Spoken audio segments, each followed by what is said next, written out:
Sloot confesses during a police interrogation that he killed a young Peruvian woman. Cops say he murdered 21-year-old Stephanie Flores inside the hotel room he was renting on May 30th.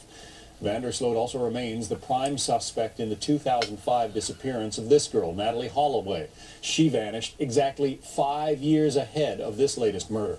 Phil Keating is following this story from us. He's live in Miami this morning. Supposedly, there is more of a connection between the two cases than the date of May 30th, right, Phil? Right. Flores died, or is believed to have died, on Sunday, May 30th, 2010, the same day back in 2005 where Natalie Holloway disappeared. Now, according to Peruvian investigators today, they say late last night they finally broke down Joran Sloot into confessing. Again, according to detectives, he confesses and says the reason he ended up killing Stephanie Flores in the room is that he had left the hostel, went and got coffee and bread on Sunday morning prior to this recent Sunday, a week ago. This would be May 30th. Comes back, according to investigators, discovers her on his laptop looking at internet material showing his face connected with Natalie Holloway as being the prime suspect. He says that sent him into a rage, grabbed her by the neck and hit her, and she did die from a brain hemorrhage from blunt force trauma. That according to the director of the morgue. And it's my understanding that police there expect to reenact what they think happened?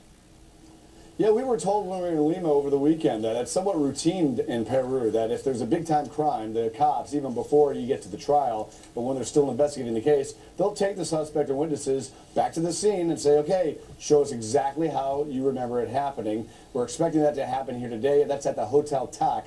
That's the hostel where Joran Sloot had been living for about 2 weeks prior to this poker tournament, which he was supposedly going to see. We rented a room there last Thursday, and so what you're seeing here is the room that we used throughout the day as a workspace, but it gives you an idea at how bare bones this hostel was. Joran Sloot clearly not living high on the hog at all. This was a very cheap $40 or $30 a day hostel, and that was the room, not this room, but the one registered to Joran, where they found the body on last Wednesday. Okay, so police say he's confessed, and we've confirmed that with them. Has he been officially charged with murder?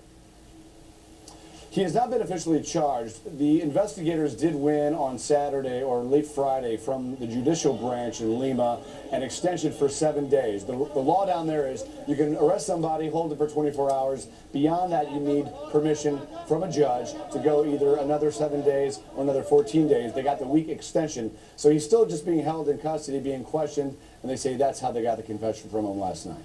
All right, Phil Keating reporting live from Miami. Phil, thank you. And John, I want to show people these live pictures.